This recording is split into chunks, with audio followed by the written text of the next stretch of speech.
Gracias a Dios. Pues estamos listos para oír la palabra en esta noche. ¿Sí? Pues vamos a recibir a nuestro hermano Pedro Olvera, quien es el portador del mensaje. Abra su corazón y su mente para que Dios nos hable. Amén.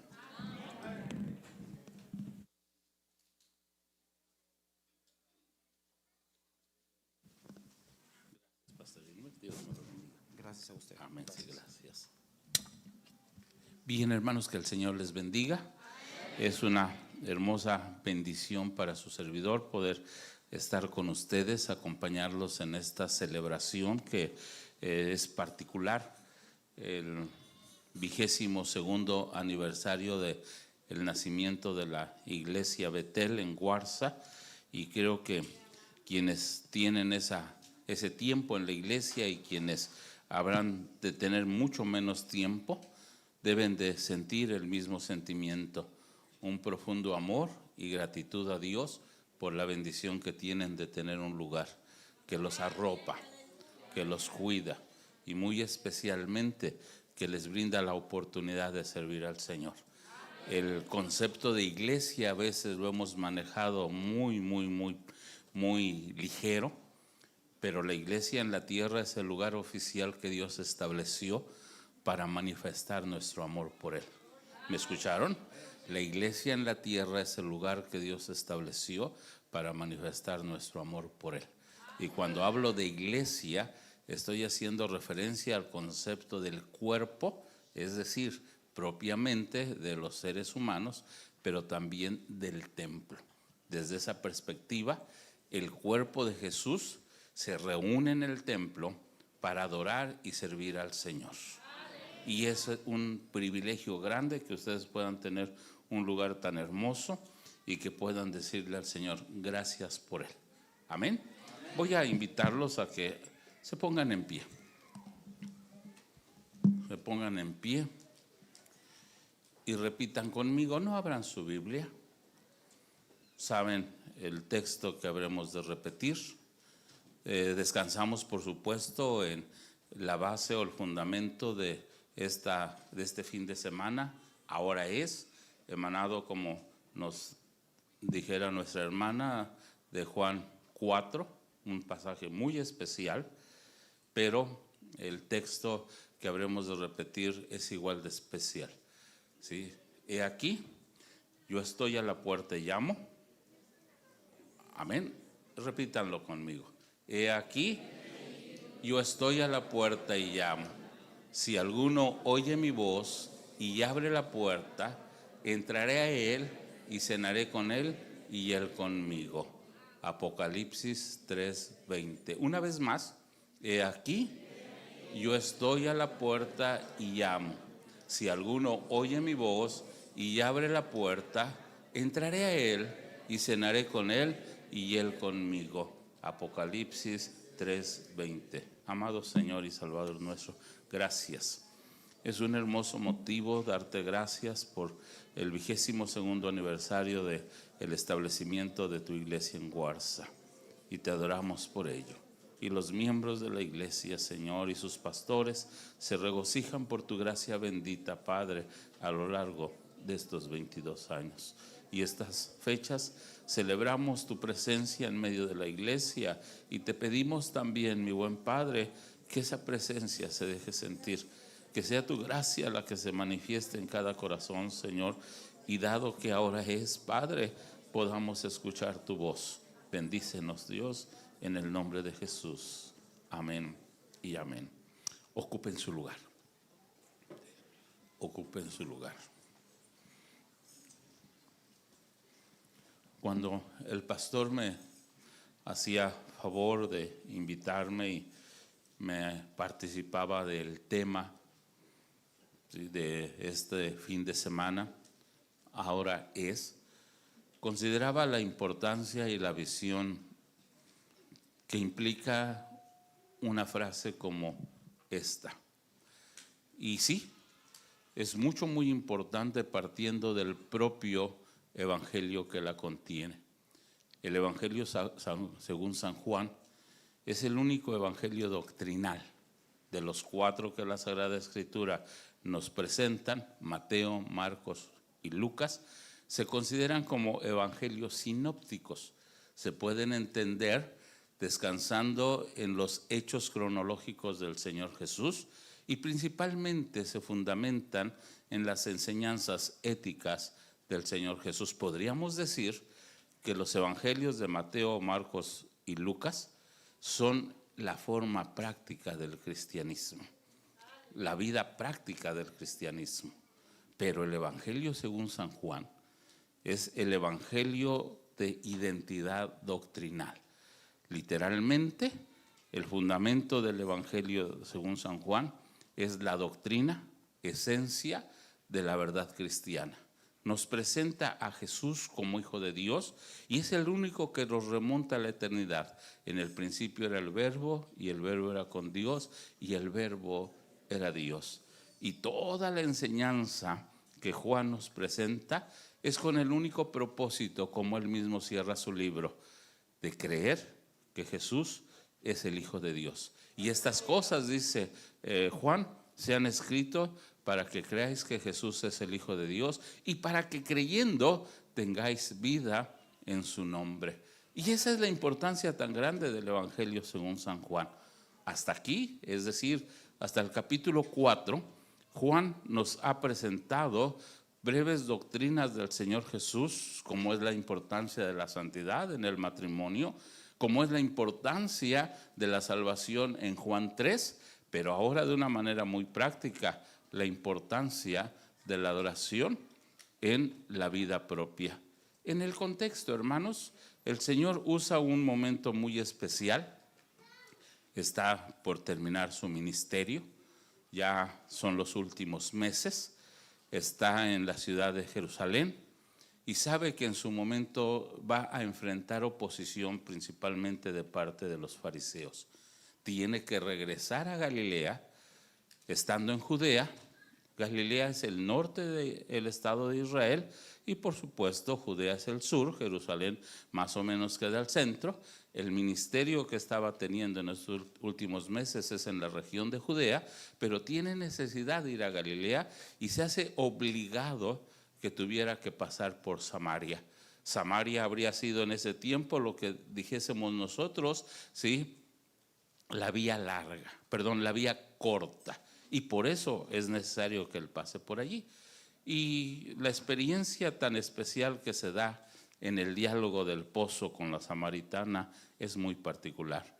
Los samaritanos surgen posteriormente a la destrucción del templo de Jerusalén en el año 586 a.C.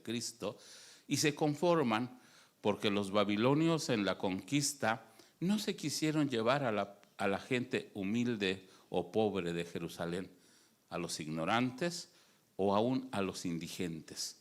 Eran un oprobio para Babilonia llevar esclavos o cautivos a la gente pobre de los imperios. Y fueron dejados exactamente, ¿sí? Y esta gente pobre que fue dejada en Jerusalén se trasladó hacia el norte buscando su propia seguridad.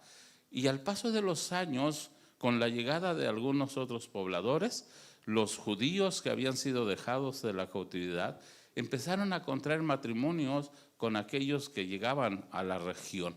Eso hizo que entonces ellos buscaran su propio concepto de adoración y construyeran incluso el propio templo, ya no en Jerusalén, ahora en Samaria.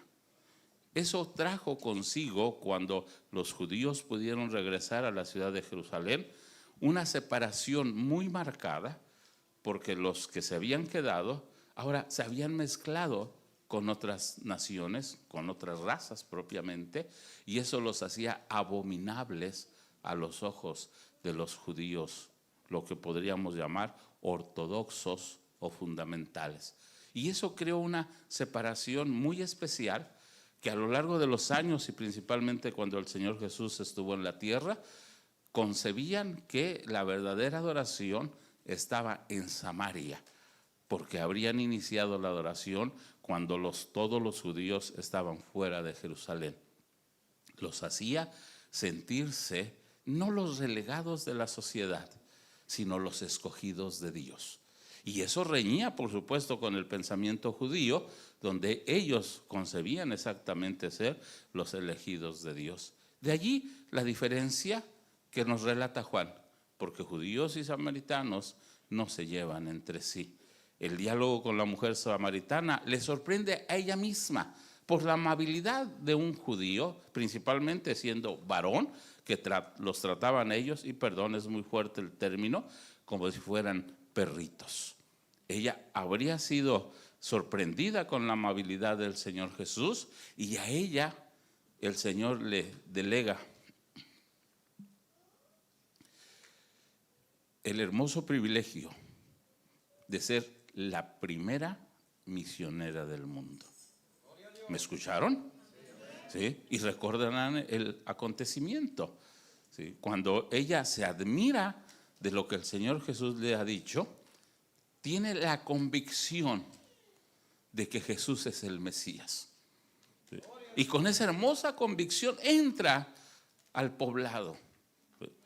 Y le explica a los que están allí: he encontrado al Mesías, vengan a verlo. Y eso la constituye en la primer misionera. ¿Sí? Para los que reñimos que las mujeres no tienen ministerio, el primer gran ministro del Evangelio fue una mujer. ¿Sí? La mujer samaritana. ¿Sí? Y todavía más, considerada lo peor. ¿Sí? Y recuerdan la historia de ella. No solamente era mujer, sino además era samaritana y había tenido 5 maridos, y el que ahora tenía no era su marido. Así que no solamente era samaritana y era mujer, sino además, ¿sí?, una mujer de la vida alegre, diríamos en nuestros días. ¿Sí? Pero sobre ella el Señor Jesús delegó una hermosa responsabilidad, que era la predicación del Evangelio a este tipo de grupos vulnerables. Pero lo importante no solamente es el concepto de haber delegado o puesto la predicación del Evangelio a estos grupos en la mujer, sino también la profunda enseñanza que el Señor Jesús le da. Ella, en su cultura, sabía que el único lugar de adoración era Samaria. Y los judíos peleaban el concepto de que en Jerusalén es el único lugar donde se adora, y es un concepto que hasta hoy lo defienden, dijéramos nosotros, a pie juntillas o a capa y espada. Lo que implicaba entonces, ¿sí?, que no era común lo que el Señor Jesús le estaba diciendo. Sin embargo, es muy profundo lo que el Señor le dice, porque expresa 3 cosas importantes. Pero sobresale una de ellas. Vamos a Juan 4, por supuesto, el versículo 23.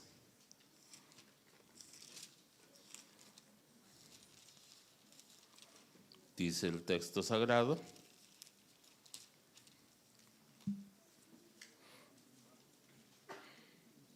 se los voy a leer desde el versículo 21. Jesús le dijo: mujer, créeme que la hora viene cuando ni en este monte ni en Jerusalén adoraréis al Padre. Vosotros adoráis lo que no sabéis, nosotros adoramos lo que sabemos, porque la salvación viene de los judíos. Mas la hora viene, y ahora es, cuando los verdaderos adoradores adorarán al Padre en espíritu y en verdad, porque también el Padre tales adoradores busca que le adoren.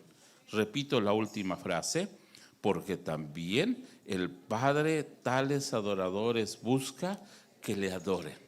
¿Notan el contexto? ¿Sí?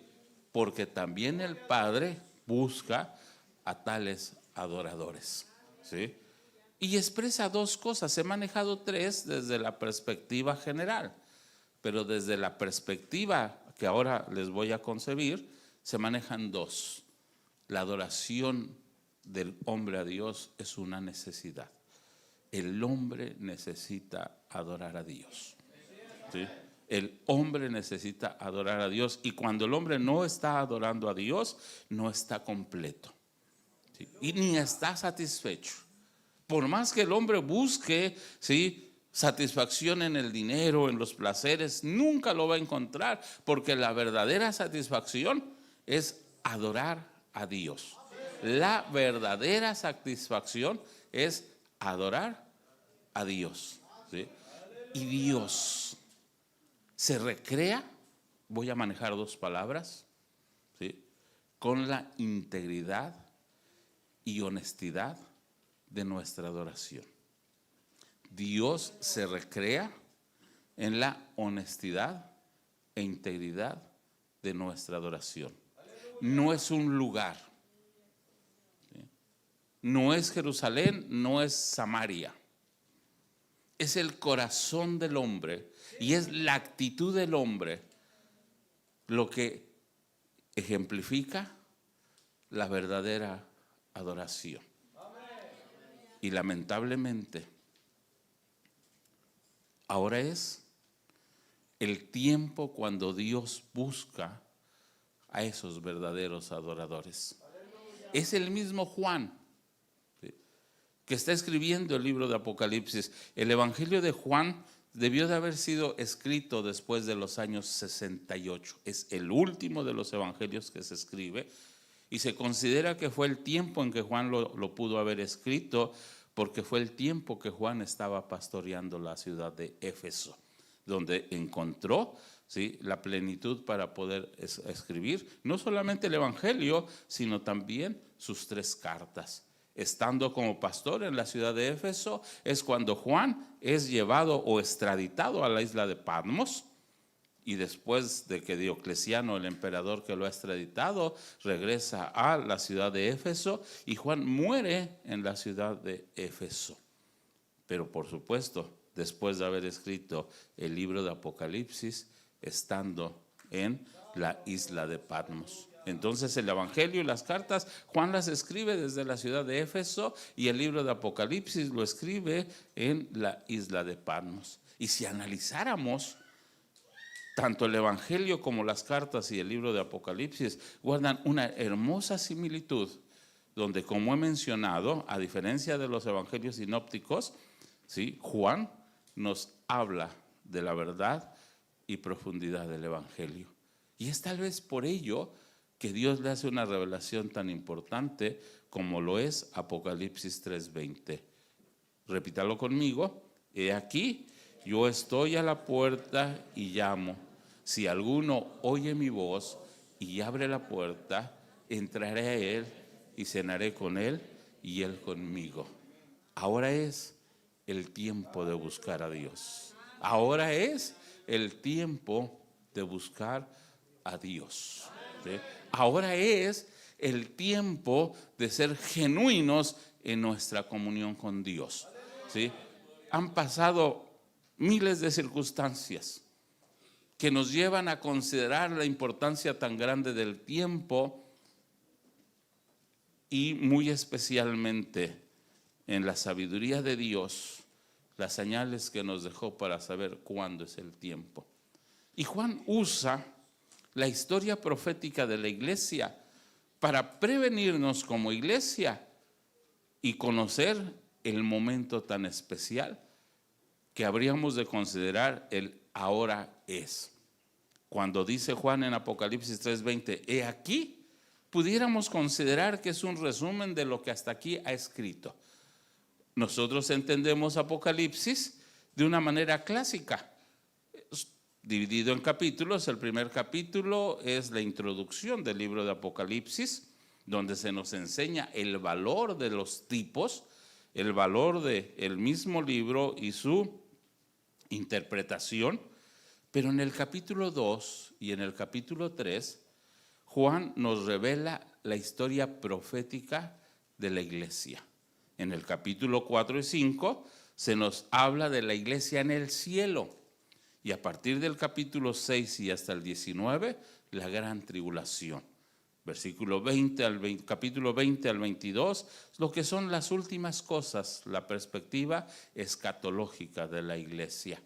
Pero también se entiende desde los diferentes momentos que Juan tuvo a los que se consideran visiones.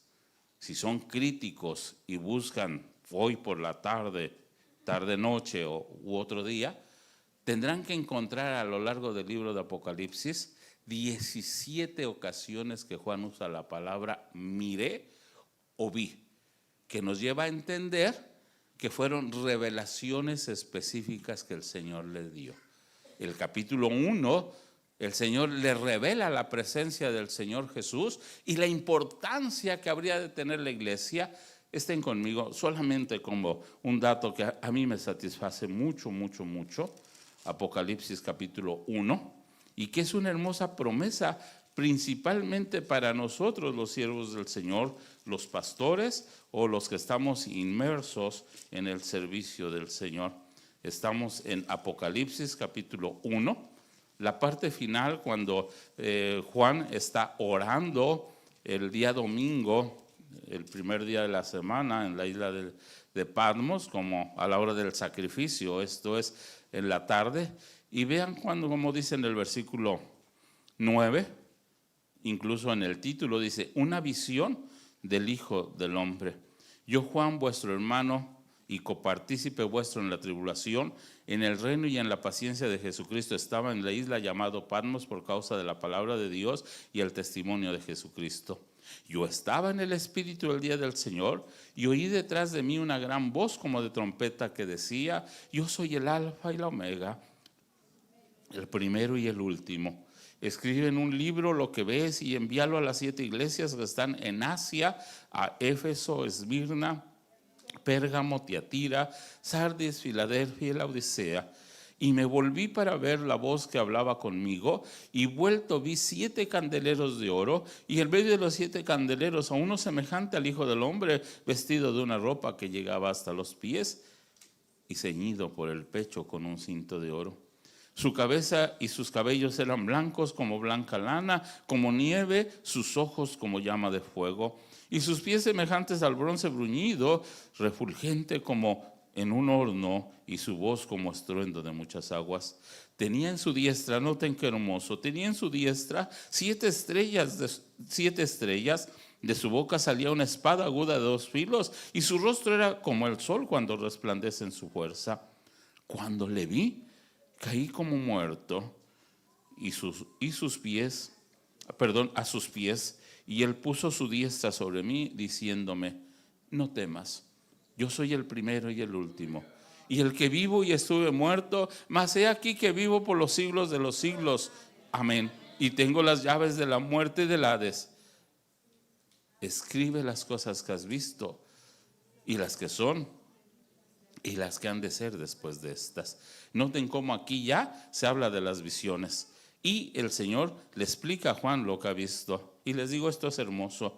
El misterio de las 7 estrellas que has visto en mi diestra y de los 7 candeleros de oro. Las 7 estrellas son los ángeles de las 7 iglesias.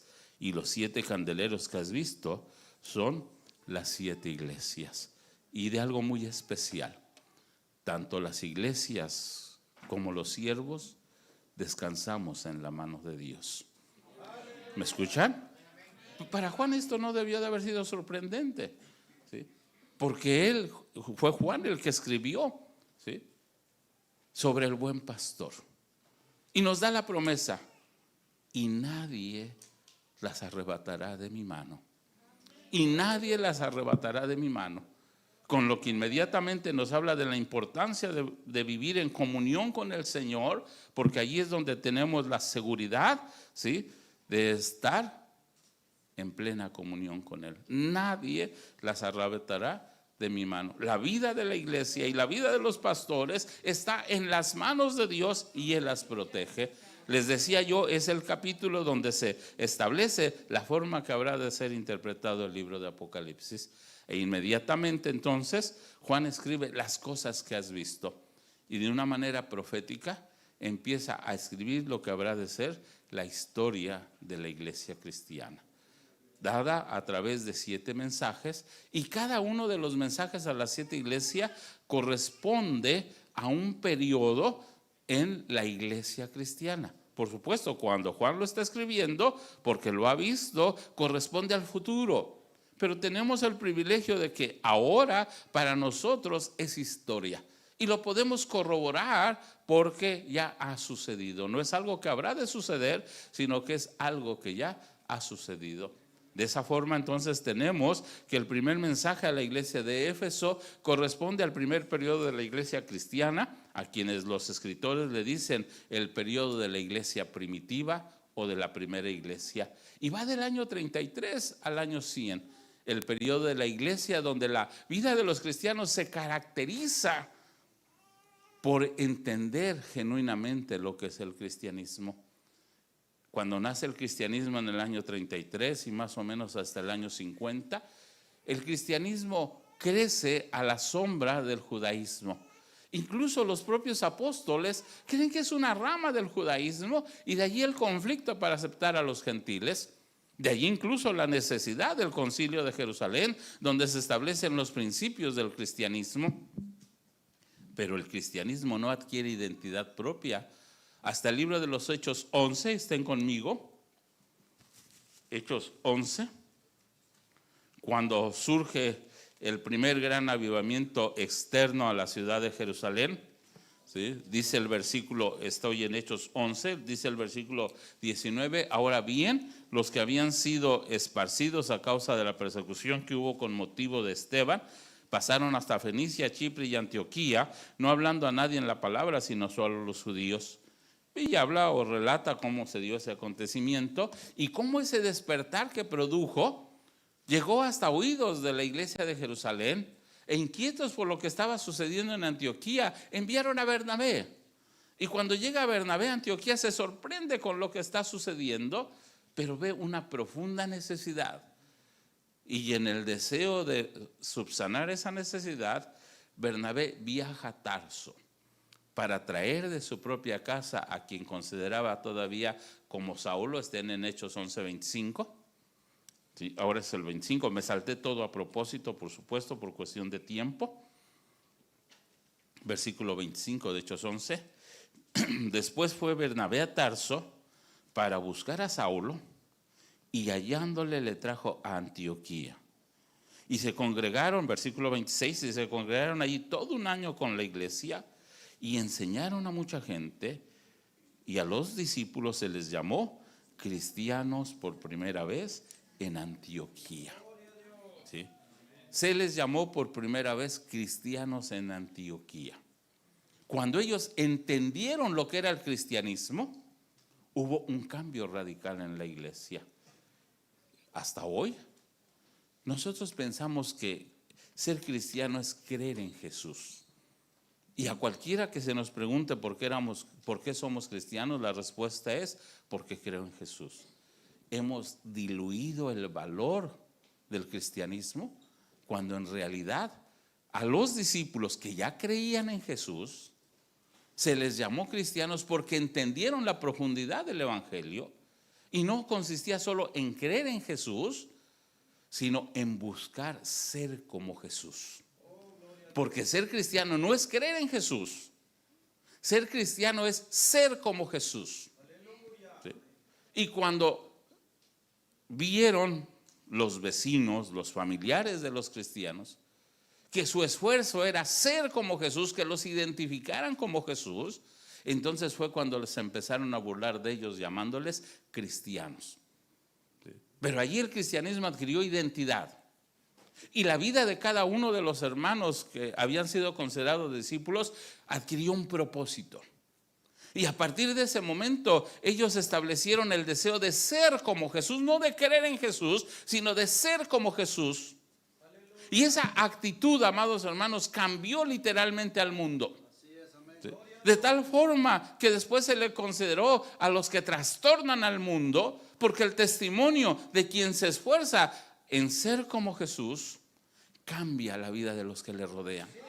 Y esa primer generación de la iglesia primitiva alcanzó una proporción del 60% del mundo entonces conocido. Si el imperio romano tenía una población de 300 millones, en estos primeros 50 años del cristianismo, alcanzaron 180 millones de seres humanos. Pablo tiene el privilegio de vivir 3 años en la ciudad de Éfeso, de ser el pastor de Éfeso. Y de una ciudad de 250,000 habitantes, Pablo logra ganar a 200,000 de ellos. Por eso es perseguido el cristianismo y por eso empiezan las grandes persecuciones, porque el crecimiento exponencial del cristianismo trae temor a los emperadores. Nerón incendia Roma para culpar a los cristianos y deshacerse de ellos. Diocleciano inventa que una de las primeras grandes enfermedades del primer siglo, la peste negra, habría sido causada por los cristianos para tratar de matar a los cristianos. Cuando adquirimos identidad, y eso es lo que significa Éfeso, deseo ardiente o identidad, entonces sabemos lo que es el cristianismo.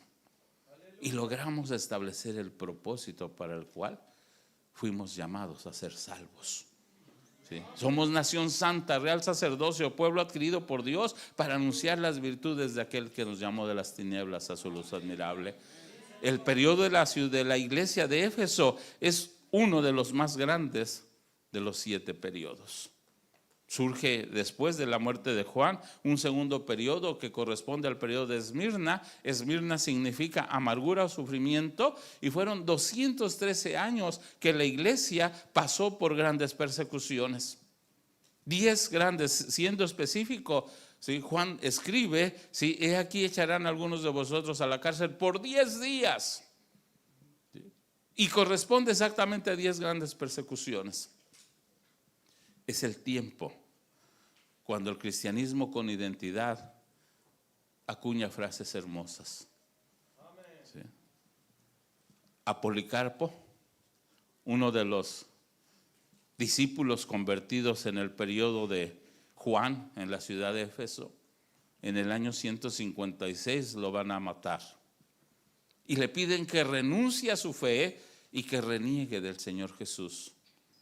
Sus palabras fueron: 86 años de servido y solo bienes de él he recibido. ¿Cómo pues he de maldecirle? Y lo mismo sucede con cada uno de los líderes del cristianismo de ese periodo. Se llega a establecer en la historia que la sangre de los mártires es semilla de cristianos.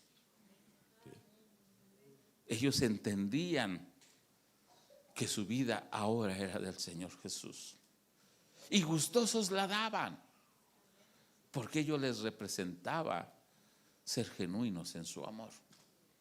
Este segundo periodo, que por supuesto es uno de los grandes periodos por la extensión del cristianismo a través del testimonio y el sacrificio de los mártires, termina lo que el diablo no pudo hacer persiguiendo a la iglesia, lo hace cambiando de estrategia.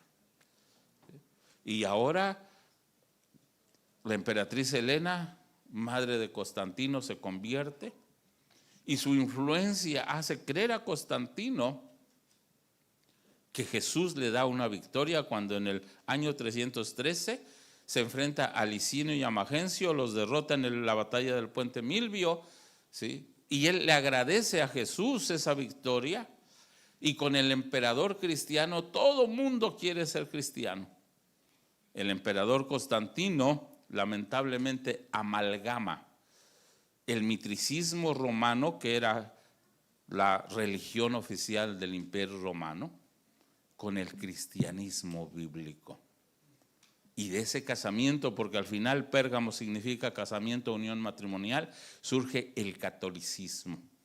Cuando en el año 325 Constantino convoca el concilio de Nicea y se establecen lo que son los órdenes clericales o la jerarquía clerical, donde el pastorado pasa a ser el sacerdocio y donde se establece el culto a la cruz, el culto a los santos y el culto a los lugares.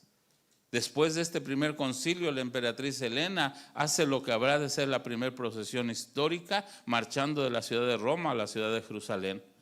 Llega a Jerusalén e inventa haber encontrado la verdadera cruz de Cristo y que es milagrosa. Y con ello empieza ese culto. Desentierra el lugar o desentierra el cuerpo de los mártires que habían dado su vida por el Señor y les adjudica también poderes milagrosos. Y por supuesto sucede con lo mismo con los lugares. Es ella la que empieza a construir las grandes basílicas que hoy son el centro de la adoración católica. La iglesia ha perdido su identidad. Hoy el cristianismo de los primeros 300 años ya no tiene el mismo sal. Ya no hay expansión del cristianismo. Y la propia humanidad entra a un concepto de oscuridad que la historia contemporánea o la propia edad de la historia le llama como edad media o edad oscura, donde la Biblia ha sido prohibida en el Concilio de Calcedonia del año 440 y a quien dice o tenga una Biblia o una porción de ella es considerado hereje y reo de muerte. El hecho de cerrar la Sagrada Escritura trae obscuridad al mundo. Y son casi 1000 años donde Satanás gobierna, donde la oscuridad se hace patente en todo el mundo y la brujería, ¿sí?, es la que surge en todos los imperios. Es el periodo de Pérgamo que va del año 313 al 476 y el periodo de Tiatira que va del año 476 al año 1517. Son 4 periodos ya: Éfeso, Esmirna, Pérgamo y Tiatira. Toda esta oscuridad que el mundo está sufriendo para el siglo XV encuentra oposición en quienes han leído la Biblia. Martín Lutero no fue el primero de ellos. ¿Sí? Hubo gente como Pedro de Baldo en 1170, que es considerado uno de los primeros reformadores y que funda una iglesia que hasta el día de hoy es considerada de las más fundamentales del mundo entero, la iglesia de los valdenses. Es Martín Lutero el que el 31 de octubre del año 1517 clava sus 95 tesis en la catedral de Wittenberg y con ello despierta la inquietud. Martín Lutero no estableció una guerra contra la Iglesia Católica. Él solamente estaba convocando a un foro, ¿sí?, para que los estudiosos de la Universidad de Wittenberg discutieran lo que él proponía en esas 95 tesis y que era con lo que no estaba de acuerdo. A diferencia de muchos reformadores anteriores, Martín Lutero logró salvar su vida porque era protegido por Federico de Sajonia, que era el gobernador de Alemania en ese momento. Alemania era colonia española y por ser amigo de Martín Lutero, él lo protegió. Y eso hizo entonces que la reforma avanzara y que la Iglesia Católica, que no tenía capacidad de escuchar, creyera que se estaba oponiendo a ella, y en abril del año 1531 se dicta la dieta de Spira, donde Martín Lutero es expulsado del seno de la Iglesia Católica. Y aun cuando la Iglesia evangélica no nacía, a partir de ese momento se conoce como protestante, precisamente porque los electores de Sajonia, que eran los que gobernaban Alemania, ¿sí?, habrían mandado una carta al Papa protestando por la decisión de expulsar a Martín Lutero. Nadie se imaginaba lo que eso implicaría. El mundo entero o el mundo de entonces, ¿sí?, empieza a vivir un avivamiento muy particular y naciones enteras se convierten al cristianismo. Inglaterra en el año 1562 por decreto de María Tudor. Los Países Bajos, Escocia con Juan Knox. Para el año 1618, un 90% de la población del mundo es cristiana. ¿Sí? 1618. Se hace la guerra de la contrarreforma y la Iglesia Católica se salva estableciendo dogmas como el bautismo infantil, ¿sí?, como los sacramentos que antes no se tenían. y se establecen, y eso salva a la Iglesia Católica de su extinción completa. Estamos hablando ya del quinto periodo, conocido como el periodo de Sardis, que significa sobrevivientes, y es cuando nacen las iglesias evangélicas. La iglesia bautista en 1602, cuando John Smith, ¿sí?, se rebautiza, es considerado como anabautista, él se bautiza a sí mismo, poniendo un énfasis especial en el bautismo, y de allí van adquiriendo ciertas características las iglesias. Pero surge entonces la iglesia evangélica en la modalidad que hoy la conocemos. La doctrina se restaura con las famosas doctrinas de la Reforma, que son las 5 solos: solo fe, solo gracia, solo Dios, solo Cristo y solo Escritura. Y ese énfasis en estas 5 doctrinas restaura el Evangelio a su conocimiento normal o el común de la Sagrada Escritura. Éfeso del año 33 al 100, Esmirna del año 100 al año 313, Pérgamo del año 313 al año 476, Tiatira del año 476 al año 1517, Sardis del año 1517 al año 1750. Culmina el periodo con los grandes avivamientos justamente aquí, en esta región, cuando los pioneros ingleses, ¿sí?, traen el Evangelio a Estados Unidos. Y si alguno de ustedes nunca se ha preguntado por qué el abismo tan profundo entre México y Estados Unidos, es muy sencillo. A nosotros nos colonizaron en base a mentiras, a idolatría y a Satanás con la doctrina católica. El cristianismo a Estados Unidos llegó por Inglaterra. ¿Sí? Los primeros pioneros eran evangélicos. Y la diferencia entre Dios y Satanás es abismal. Si hay pobreza y una cultura tan raquítica en nuestras naciones, es porque venimos arrastrando la oscuridad de Satanás.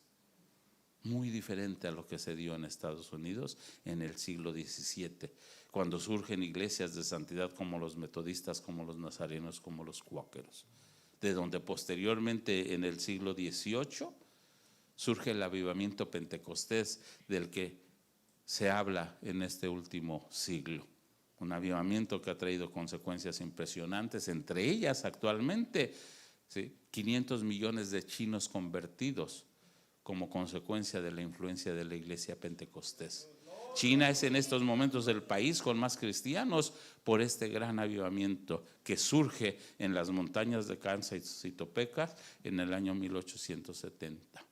Es la iglesia de Filadelfia, la iglesia que se extiende, Filadelfia significa amor fraternal, y se extiende, ¿sí?, hacia los confines de la tierra, llevando el evangelio como la palabra de Dios enseña hasta lo último de toda la tierra. Nacen la sociedad bautista, la sociedad de jóvenes bautistas, la alianza misionera, ¿sí?, surge la escuela dominical y toda serie de organizaciones, la sociedad bíblica propiamente, que el cristianismo se organiza para llevar el evangelio. Eso hace que el siglo XX nos encuentre con un cristianismo puro, limpio, ¿sí?, un cristianismo donde la santidad era lo más importante. Pero 1960 trae cambios radicales. Es ahora entonces cuando nace la iglesia a la que denominamos de Laodicea. La palabra Laodicea significa derechos del pueblo. Y es cuando entonces surge en la sociedad esa particularidad de exigir sus propios derechos. Los grandes movimientos sociales empiezan a manifestar como consecuencia del temor que produce los más de 80 millones de muertos en la Segunda Guerra Mundial. Las familias más ricas de la tierra ven en peligro sus propios intereses y convocan una reunión en 1947 en los Países Bajos, en el Hotel Bilderberg, de donde se les da el nombre del grupo de los Bilderberg. Hay un cambio profundo en la profecía bíblica. Es en la imagen en la visión del sueño de Nabucodonosor en Daniel 2, el periodo cuando los reyes se unen por medio de alianzas humanas, donde los pies de hierro y de barro representan el esfuerzo de los hombres por unirse entre ellos. Pero dice el propio Daniel, pero no se unirán. ¿sí? Así como el hierro y el barro no se unen, tampoco los hombres se van a unir en este periodo. A partir de los años 60 y de la reunión de los Bilderberg en 1947, surge en 1954 una nueva reunión de donde surge el famoso Tratado de Roma, que ya visualiza el deseo de fundar lo que habría de ser después el mercado común europeo. Y después del mercado común europeo viene una serie de proyectos, ya con la unión de estas familias, con un tratado firmado por las naciones y con una Europa unificada, empiezan a establecerse grandes proyectos. Lo que es el nacimiento de la Organización Mundial de la Salud, el Banco Interamericano, el Banco Mundial, etcétera, 17 organizaciones que son las que actualmente gobiernan al mundo. Toman decisiones tan importantes, convocados por el Concilio Vaticano II en 1959, cuando el Papa Juan XXIII inicia este concilio, y donde los cambios radicales, entre ellos la apertura de la Biblia. Lo que habría sido en el año 440 el cierre de la Biblia, ratificado en el 1290 en el Concilio de Sevilla, el Papa Juan XXIII dice no, la Biblia es para todo el mundo, y se edita o se imprime lo que habría de ser la primera versión popular de Dios habla hoy. La Biblia empieza a circular y aparentemente empieza a haber un gran conocimiento de la misma. Eso trae un cambio radical en la religión, y a raíz de ello surge lo que hoy conocemos como ecumenismo. Otro de los cambios profundos que se producen, se empieza a discutir el valor de la mujer en el ministerio. Y cuando en el Concilio Vaticano se consagra el hecho de considerar que la mujer vale lo mismo que el hombre, es cuando entonces las mujeres que en 1840 en Francia e Inglaterra y posteriormente en Nueva York en 1922, encuentran el conducto para lanzar un movimiento que se conoce como liberación femenina. Una liberación femenina que llevó a las mujeres de la casa a la escuela, a la industria y al gobierno. Y no que la mujer no valiera antes de eso, pero la mujer tenía muy claro el concepto y su razón de ser. Dios creó al hombre y la mujer desde el momento en que lo concibió, Génesis 1:26, y dijo Dios, hagamos al hombre a nuestra imagen y semejanza.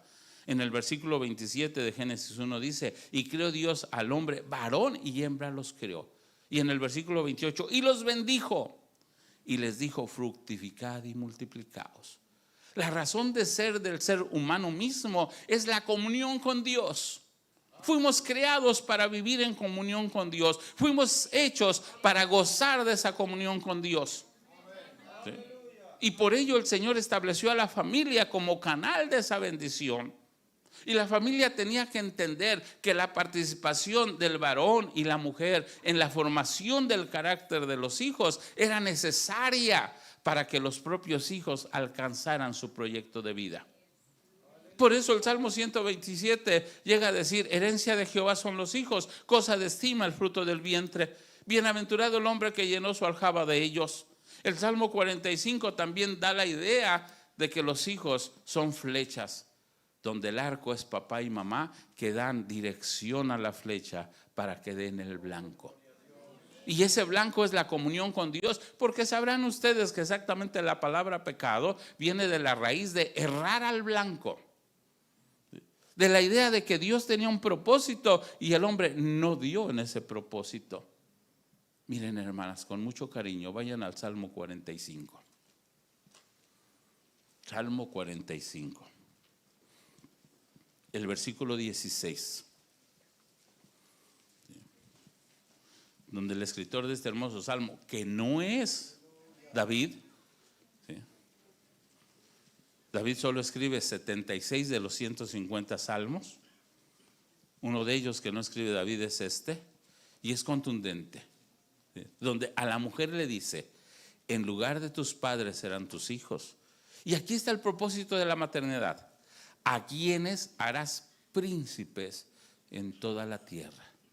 Un hijo como herencia de Dios es la confianza de Dios en la mujer para que ella le dé conducción y haga de un hijo un príncipe, una persona con autoridad. No un indigente, no un delincuente, un ser humano con propósito.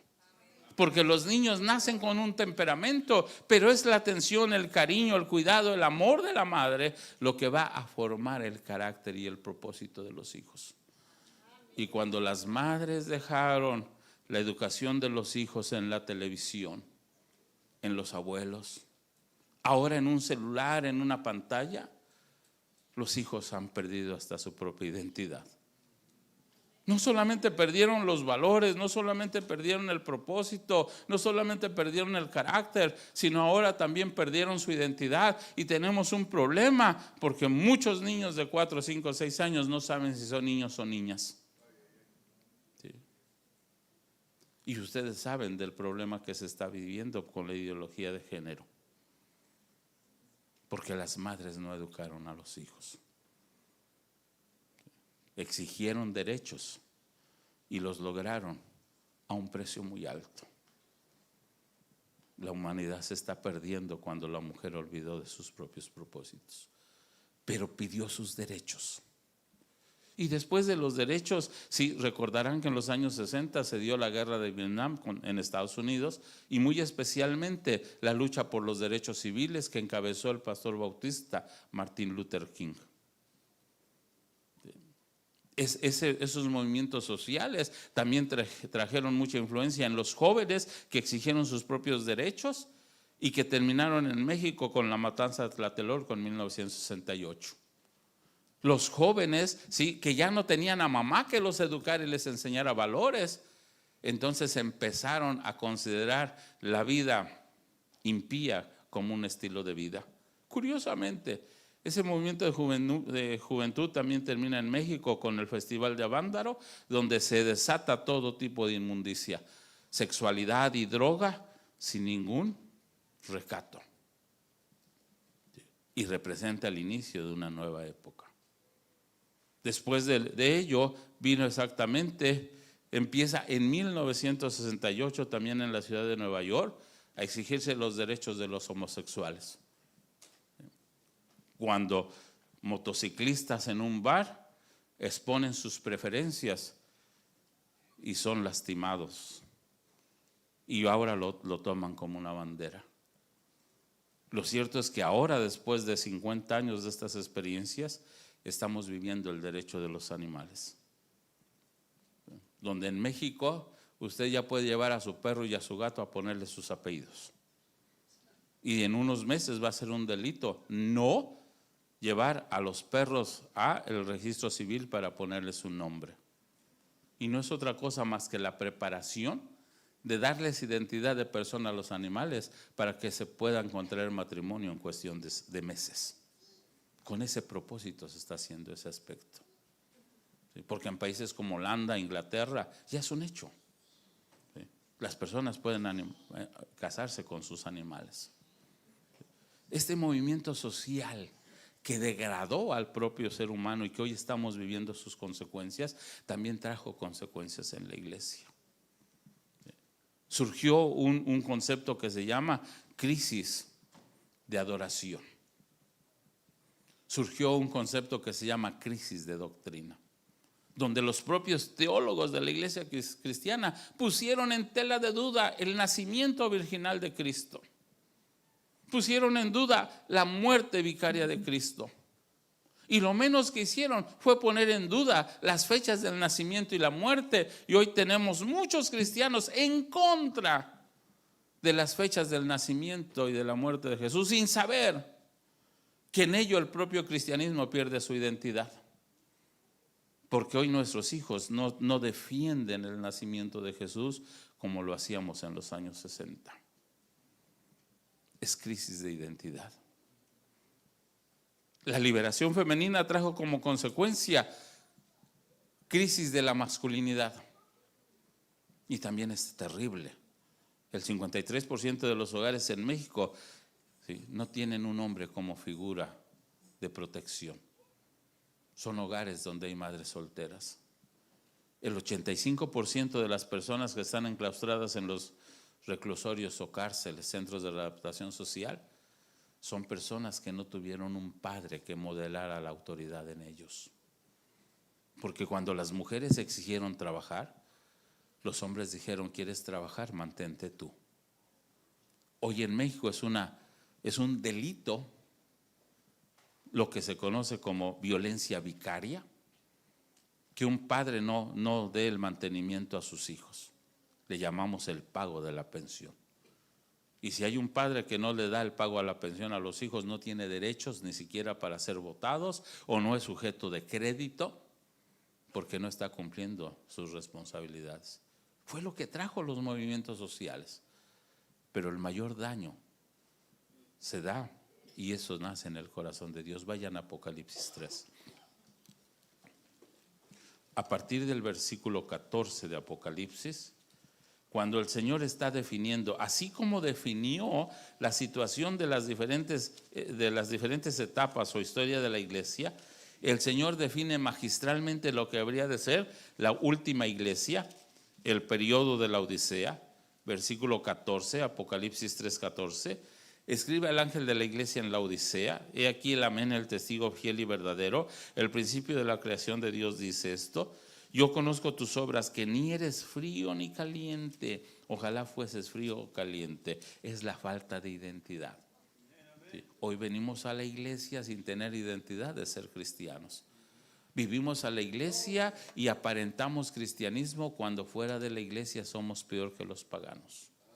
¿Sí? Y muchos de nosotros no tenemos autoridad moral para predicar el evangelio, porque quienes conviven con nosotros no creerían que somos cristianos. Por la forma en que nos conducimos, por la forma en que hablamos, por la forma en que nos comportamos. Cuando Pablo está preso y escribe sus 4 cartas, esto es el primer periodo de la prisión en Roma, en los años 54.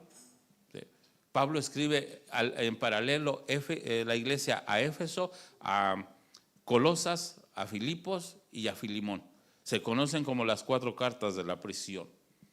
Y tiene tiempo Pablo para meditar en la vida cristiana, y las 4 cartas tienen el mismo aspecto. Miren, vayan rápido, solo como un ejemplo. Voy a regresar a Apocalipsis 3, pero solo como un ejemplo, capítulo 3 de Colosenses. ¿Sí? Dice el versículo 1: si pues habéis resucitado, ¿sí?, con Cristo, buscad las cosas de arriba, donde está Cristo sentado a la diestra de Dios. Poned la mira en las cosas de arriba, no en las de la tierra, porque vuestra vida está escondida con Cristo en Dios. En el circo, Colosenses 3:5 dice: hacer morir pues lo terrenal en vosotros, fornicación, impureza, pasiones desordenadas, malos deseos. Sigue diciendo Pablo y escribe a los Colosenses en el versículo 6: cosas por las cuales la ira de Dios viene sobre los hijos de desobediencia, y exhorta a los cristianos, en las cuales vosotros también anduvisteis en otro tiempo cuando vivíais en ella, pero ahora dejad también vosotros todas estas cosas: ira, enojo, malicia, blasfemia, palabras deshonestas de vuestra boca, no mintáis los unos a los otros, etcétera. ¿Sí? Y nos habla de cómo debemos de ser en el cristianismo. Es decir, Pablo nos dice cómo es un cristiano en la iglesia. Y después nos dice, ¿sí?, eso es a partir del versículo 11, Colosenses 3:11 hasta el 17. Y maneja paciencia, perdón y amor. Paciencia, perdón y amor, elementos que vinculan al cuerpo de la iglesia. Y después habla del matrimonio, donde dice: casadas estén sujetas a vuestros maridos. A los esposos les dice: maridos, amad a vuestras mujeres. A los hijos les dice: obedeced a vuestros padres. Y a los padres les dice: no exasperen a los hijos. Pero a los empleados, en el versículo 22 dice: siervos, obedeced en todo a vuestros amos terrenales. Si comparamos este versículo con lo que dice Pablo a los efesios, hay 3 cosas. ¿Sí? Empleados, no le roben el tiempo a sus patrones. ¿Sí? No participen en pláticas vanas y profanas. Así enseña. ¿Sí? Pablo le dice a quienes son empleados: no pierdan el tiempo en su trabajo. Sirvan en él como si le estuvieran sirviendo al Señor. ¿Sí? Y un empleado cristiano que verdaderamente dice que es cristiano da buen testimonio en su trabajo. ¿Sí? ¿Sí? No convive con los paganos que se pasan hablando mal de las propias mujeres, porque ese es el centro de la conversación de los hombres. ¿Sí? Un empleado cristiano no roba a su patrón. Un empleado cristiano no pierde el tiempo en el celular. Y si de veras son cristianos, ¿sí?, siempre van a estar en el cuadro de honor porque dan testimonio de que es el Señor Jesús. Y si su defensa es para lo que me pagan, ¿sí?, entonces es porque no es cristiano. Porque el que verdaderamente es cristiano es puntual y ama lo que hace. ¿Sí? Pablo dice eso. Y es lo que Juan resume: no somos ni fríos ni calientes. Muchos pensamos que venir a la iglesia nos hace cristianos, y no es venir a la iglesia. ¿Sí? Es vivir una genuina fe y una genuina comunión con Dios en nuestros propios corazones, donde se establece una diferencia. Somos buenos cristianos en la iglesia, somos buenos cristianos en la casa, somos buenos cristianos en el trabajo. No los que dejamos mucho que desear. ¿Sí?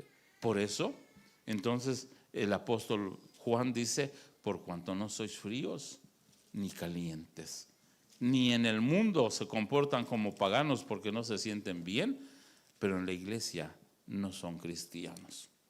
¿Sí? ¿Saben que el 92% de los miembros de la iglesia no ora, no lee la Biblia, ni siquiera sabe que tiene dones? No sabe qué dones tiene, y como consecuencia no los pone al servicio del Señor. Por eso nuestras vidas son tan comunes.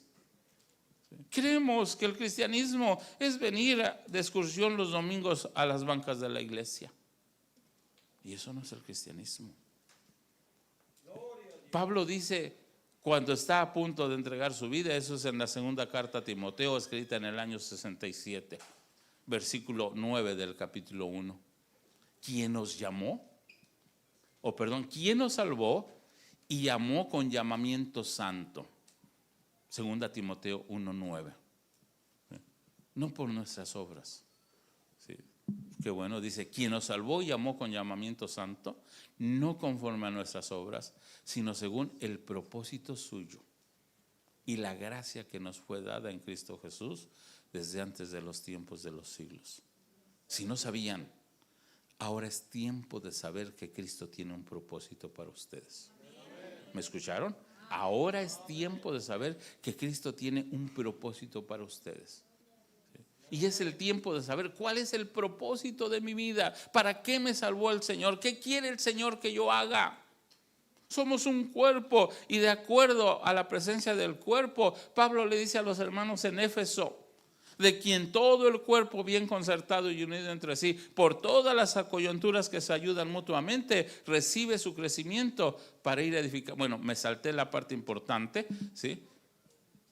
Según la actividad propia de cada miembro, Efesios 4. ¿Sí? Según la actividad propia de cada miembro. Somos cristianos cuando sabemos para qué nos llamó el Señor. Somos cristianos cuando sabemos para qué nos llamó el Señor. ¿Sí? Versículo, y aquí está el peligro, hermanos. Dice el versículo 15: entonces yo conozco tus obras, que no eres frío ni caliente. Creemos que venir a la iglesia y sentarnos es engañar al Señor Jesús. ¿Sí? O pensamos que lo engañamos. Por eso dice: yo conozco tus obras, no lo engañamos. Él sabe quiénes somos, Él sabe cómo vivimos. Él sabe cuál es la circunstancia por las que estamos viviendo. Y lo peor de todo es el concepto que Él mismo maneja. ¿Sí? Una vida doble, sin ser cristiano o aparentando ser cristiano, produce náuseas al Señor. Por cuanto no eres frío ni caliente, yo te vomitaré de mi boca. Y es una sentencia terrible. ¿Sí? Habla de la salvación. ¿Sí? Habla del concepto de que si se da el rapto de la iglesia en este momento, los que llevan ese tipo de vida doble no son salvos, aunque estén en la iglesia. ¿Sí? No podrán manifestarse en la presencia del Señor, porque al Señor no lo engañamos. Por cuanto no eres frío ni caliente, yo te vomitaré de mi boca. Porque tú dices: yo soy rico y me he enriquecido y de ninguna cosa tengo necesidad. tenemos el problema de creer que somos autosuficientes, de que lo podemos hacer nosotros. No somos nosotros. Y eso es necesario que lo entendamos. He dicho que creemos que ser cristiano es creer en Jesús. Pero la fe no solamente es creer. Y Santiago se encarga de aclarar el asunto. Dice, porque también los demonios creen y tiemblan. La fe implica creer en Jesús, pero confiar en Jesús y obedecer a Jesús. Cuando a Abraham se le considera el padre de la fe, es porque tiene estos conceptos. Escucha la voz de Dios, sal de tu tierra y de tu parentela, y dejándolo todo, va a un lugar que no conocía, porque confía en el Señor. Y a la iglesia de estos días le hace falta esa confianza en el Señor. No somos nosotros. No podemos, dice el Señor, ni siquiera cambiar el color de uno de nuestros cabellos. Hay cosas imposibles que solo la mano de Dios puede hacer. Y esa mano puede descansar en nosotros o nosotros descansar en esa mano, porque es la promesa de Apocalipsis. ¿Sí? Y confiamos en Dios de una manera práctica cuando confesamos nuestra incapacidad y le decimos, Señor, yo no puedo. Toma el asunto en tus manos, cualquiera que sea. ¿Sí? Una enfermedad, una deuda económica, 1000 cosas que pudieran ser. El tratar en un matrimonio difícil, con una infidelidad, con hijos con problemas. Hay tantas cosas en la vida diaria y nosotros no la podemos cambiar. Pero sí podemos decirle al Señor, tú lo puedes hacer. Está en tus manos, Señor, y la decisión que tú tomes, yo la voy a acatar. La fe entonces es creer, confiar y obedecer. No es decir yo puedo, no decir yo no te necesito, sino es decir yo puedo. En el mismo versículo 17, y no sabes que tú eres un desventurado, miserable, pobre, ciego, por tanto te aconsejo que de mí compres oro refinado en fuego para que seas rico, y vestiduras blancas para vestirte, y que no se descubra la vergüenza de tu desnudez. Hay 2 cosas que están ausentes de nuestra generación: la lectura de la Biblia, que es la que le da riqueza al hombre, porque es la sabiduría de Dios. ¿Saben que somos considerados la generación de analfabetismo bíblico? Hoy es cuando más Biblias tenemos que en ninguna otra época de la historia. A mí me sorprende la versión YouVersion, que ya tiene más de 2177 versiones diferentes en otros tantos idiomas del mundo. Quiere escucharla en maya, en tzotzil, en otomí, en griego, en japonés, en creol, en el idioma que usted quiera. En la palma de su mano la puede traer y no la escuchamos, no la leemos. Ignoramos los misterios profundos de la gracia de Dios porque no estamos empapados en su palabra. Y hablamos también, o Juan habla del concepto de la santidad. Vestiduras blancas para vestirte y que no se descubra la vergüenza de tu desnudez. Y por supuesto no tengo nada con el progreso, ni soy predicador de la prosperidad.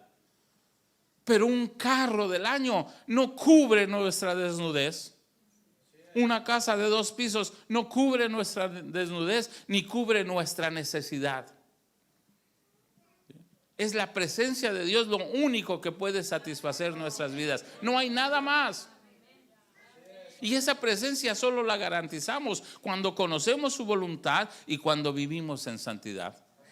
¿Sí? Por lo que dice Juan, he aquí, ahora es tiempo de buscar vivir en comunión con Dios. Juan dice en Apocalipsis 3:20, he aquí, yo estoy a la puerta y llamo. Concluye que lo que él ha escrito y que hoy es historia, es la voz de Dios hablándole a la iglesia de nuestros días.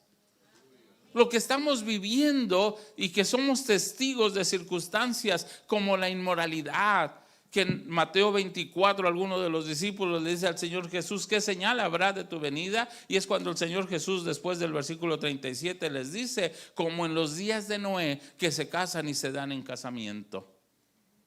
Hoy no saben la situación que está pasando tan terrible dentro de la iglesia, porque estamos viviendo los días de Noé. Daniel habla, ¿sí? Daniel 12:4, de que en los postreros días, ¿sí?, muchos correrán de aquí para allá y la ciencia se aumentará. Y lo estamos viviendo sin ningún conflicto, lo entendemos. Es la voz de Dios la que nos está hablando.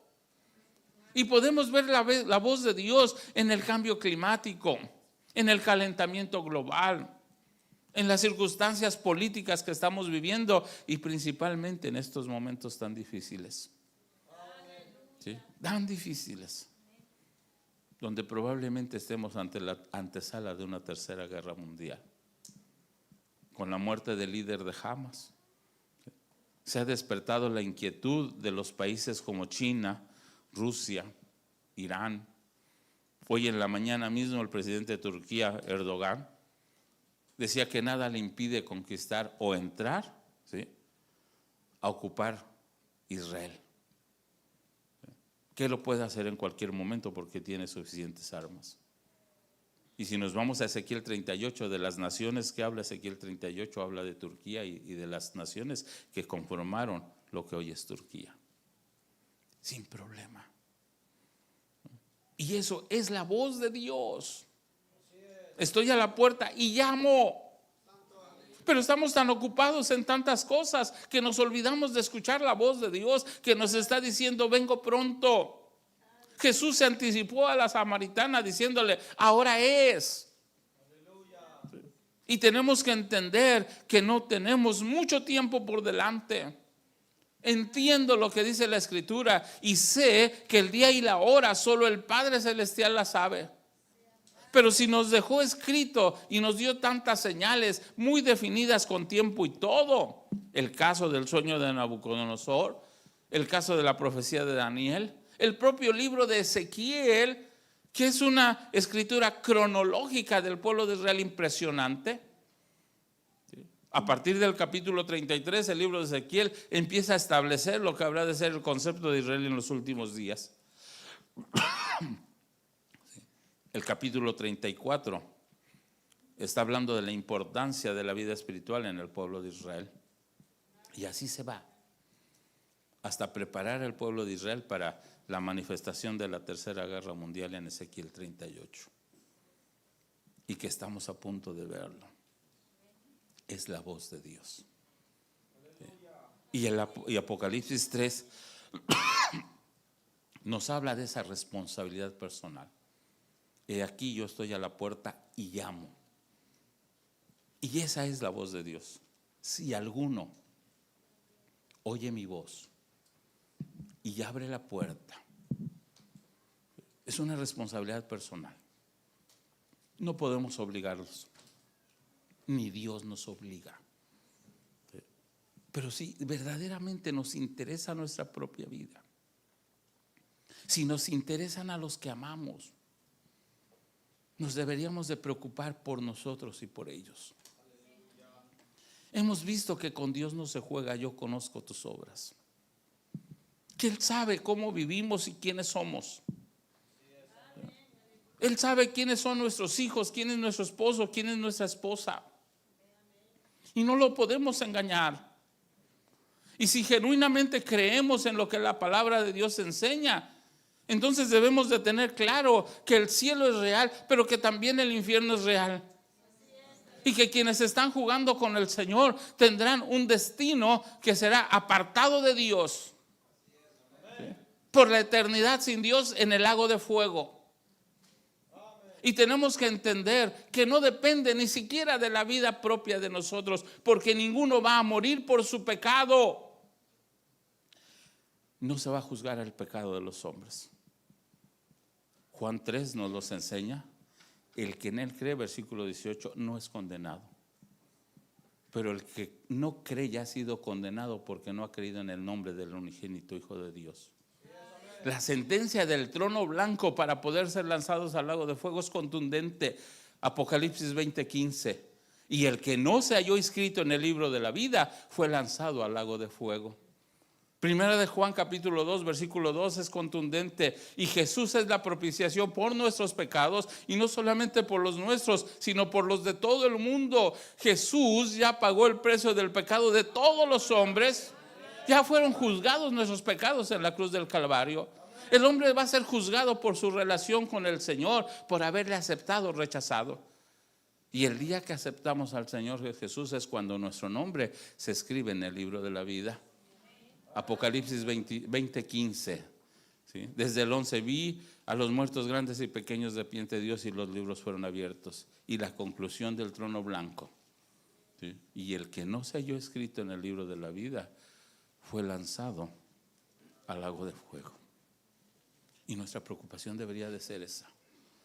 ¿Sí? Que nosotros, que nuestro nombre esté escrito en el libro de la vida, pero también el nombre de los seres que amamos. ¿Sí? Y debiéramos de llorar profundamente: Señor, sálvalo.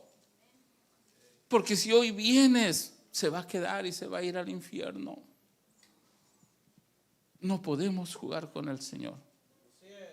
Ahora es tiempo, dije, de vivir en comunión con Dios, porque así lo enseña. Ser íntegros, ser honestos en nuestra relación con Dios. No engañarnos nosotros, porque nos estamos engañando a nosotros mismos. ¿Sí? No engañamos a nadie, y menos a Dios. Es el tiempo. Y les digo, entiendo claramente que el día y la hora nadie lo sabe. Pero todos entendemos que si la Biblia habla de tantas profecías, ¿sí?, es porque nos las deja como una señal. ¿Sí?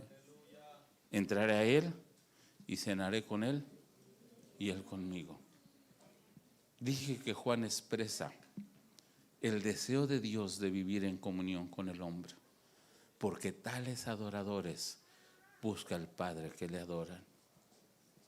Es una necesidad de Dios vivir en comunión, porque nos ama. Un pasaje muy controvertido, y estoy cerrando con él. Vayan a Génesis 6.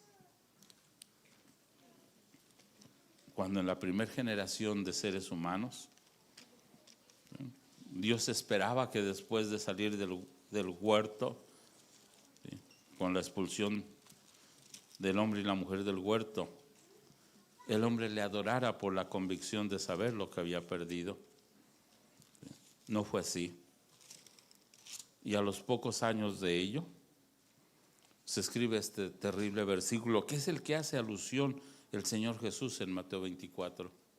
Y vio, estoy en el versículo 5, y vio Jehová que la maldad de los hombres era mucha en la tierra, y que todo designio de los pensamientos del corazón de ellos era de continuo solamente el mal.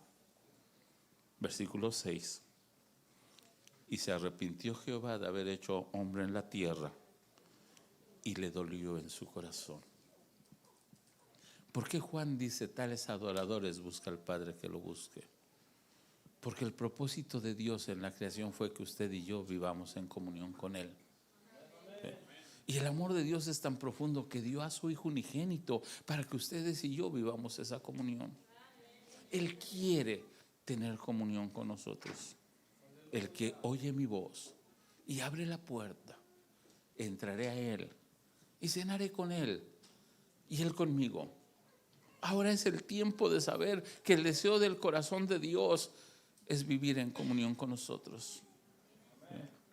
Y si estamos escuchando la voz de Dios, no debiéramos de cerrar nuestro corazón. Debiéramos decirle: Señor, también nosotros anhelamos tener comunión contigo. Pero eso, como he mencionado y Juan lo menciona, si alguno oye mi voz, a nadie podemos obligar. Pero cuando menos los que estamos aquí podemos tener conciencia de que el amor de Dios es tan profundo que quiere tener comunión con nosotros. Ahora es el tiempo de vivir en comunión. Sí. Incline su rostro y piense en lo que ha escuchado. ¿Sí? Y no habré de pedirles que vengan al altar, porque estaremos preparando el corazón para el día domingo. Pero sí mediten qué sucedería si el Señor viene esta tarde. ¿Qué pasaría si la guerra entre Israel y Hamás escala de tal manera que entre Estados Unidos, China y Rusia y se convirtiese en la tercera guerra mundial? ¿Dónde estamos? ¿Qué va a pasar con nuestros hijos o los seres que amamos que no conocen al Señor? Y lo peor, ¿qué habrá de suceder con aquellos que por nuestro testimonio tienen un corazón resentido porque han visto que Dios no se mueve en nosotros? Somos responsables por la salvación del mundo. Ya no podemos estar considerando si son dignos o no son dignos. Porque si el Señor le predicó a la samaritana, esa gente que tiene necesidad, sea poco lo que valga a los ojos de los hombres, es mucho lo que vale a los ojos de Dios. Y como la samaritana, nuestra obligación es decirle a los hombres: he encontrado al Mesías, ven para que lo conozcas. Padre, esta noche te doy gracias por este tiempo. Gracias, Señor, porque tu iglesia en Guarza se ha reunido para darte gracias por estos 22 años. Pero en el marco de tan hermosa celebración, Señor, queremos obedecer tu voz. Queremos cambiar la historia de la iglesia, Señor, y alcanzar a los que no te conocen, partiendo de la comunión que guardemos contigo. Prepara nuestros corazones, Señor, y permítenos, Dios bendito, meditar en tu palabra. Me atrevo, Señor del cielo, a suplicarte: no nos des paz hasta que estemos haciendo tu voluntad. No permitas, Señor, que nuestra conciencia se cierre a la verdad del Evangelio. Prepara, Señor, nuestros corazones, nuestras vidas para una consagración plena. Y ahora es tiempo de dejar de jugar a la iglesita. Ahora es tiempo de dejar de jugar al cristianismo, Señor. Ahora es tiempo de buscar estar en comunión contigo, Padre. Ayúdanos a lograrlo, Señor. Te lo pido en el nombre de Jesús, mi buen Padre. Sé con nosotros, Señor. Te lo ruego, Dios. Amén.